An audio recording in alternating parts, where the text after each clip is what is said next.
Some people do not fail because they lack talent. Some people do not fail because they lack opportunity. Some people do not fail because they lack faith. Sometimes people fail because they quit too soon. Not because they wanted to, not because they planned to, but because the resistance became heavier than they expected. The criticism became louder. The obstacles became more frustrating, and the excitement that existed at the beginning slowly disappeared.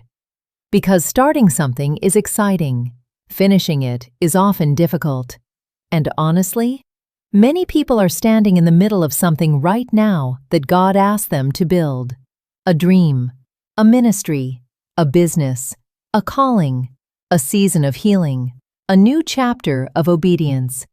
And the temptation to stop is becoming stronger. Not because God changed his mind, but because the journey became harder than expected. That is exactly why Nehemiah's story matters, because Nehemiah understood what it meant to stay committed to a God-given assignment, even when opposition refused to leave.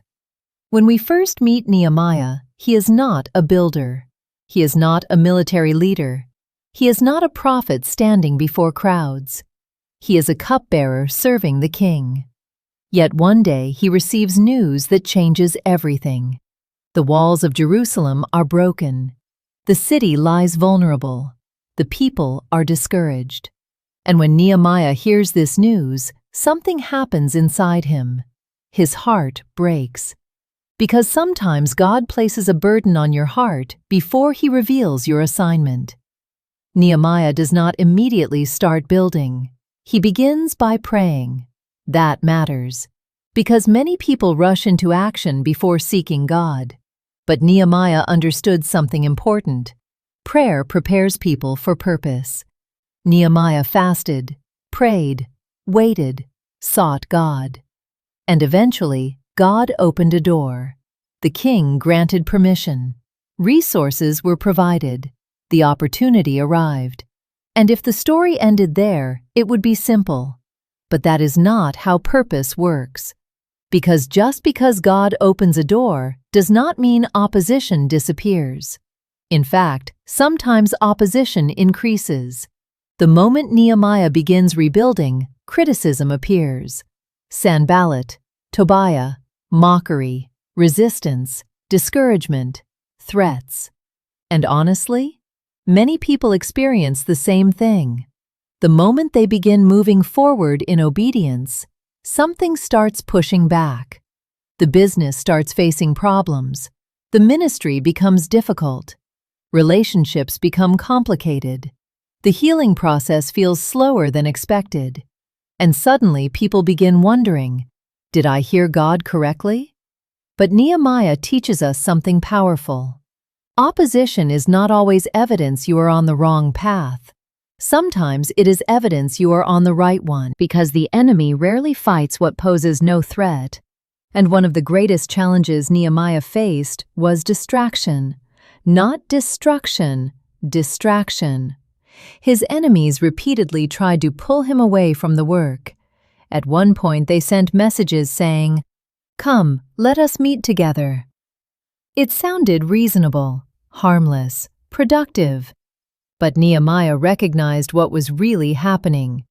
The invitation was not about collaboration, it was about interruption. And his response remains one of the most powerful leadership statements in Scripture. Nehemiah said, "I am carrying on a great project and cannot go down." Nehemiah 6:3. Read that again. I am carrying on a great project and cannot go down. Not because he was arrogant, not because he thought he was better than others, but because he understood his assignment. And honestly, that may be a word for someone today. You cannot give your attention to everything. You cannot respond to every critic. You cannot chase every distraction.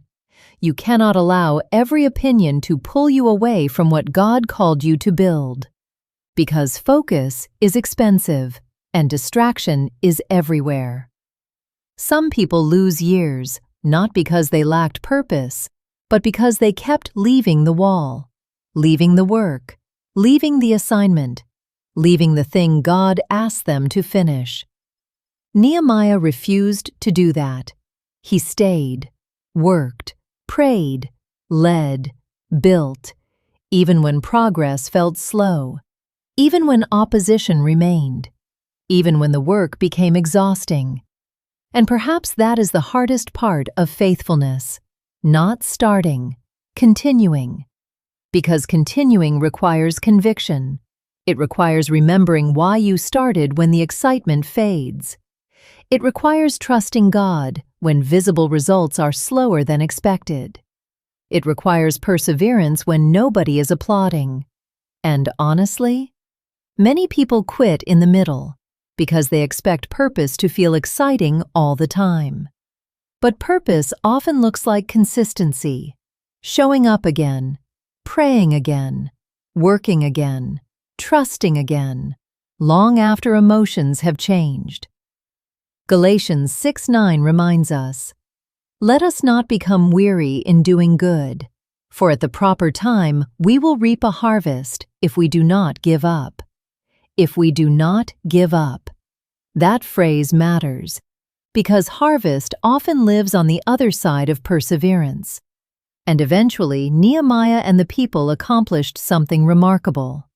The wall was rebuilt, not because the obstacles disappeared, not because the critics vanished, not because the work became easy, but because they stayed committed.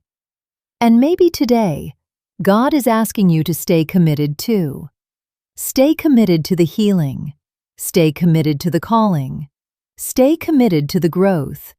Stay committed to the assignment. Because the thing God called you to build may take longer than you expected, but that does not mean it is not worth building. So before you quit, before you walk away, before you convince yourself it is not working, pause, pray, and remember why God called you to this in the first place. Because not every difficult season is a sign to stop. Sometimes it is simply a test of whether you will stay the course. And one day, you may look back and realize, the breakthrough happened because you refused to quit. If this message spoke to you today, take a moment to reflect. What has God called you to build that you have been tempted to abandon?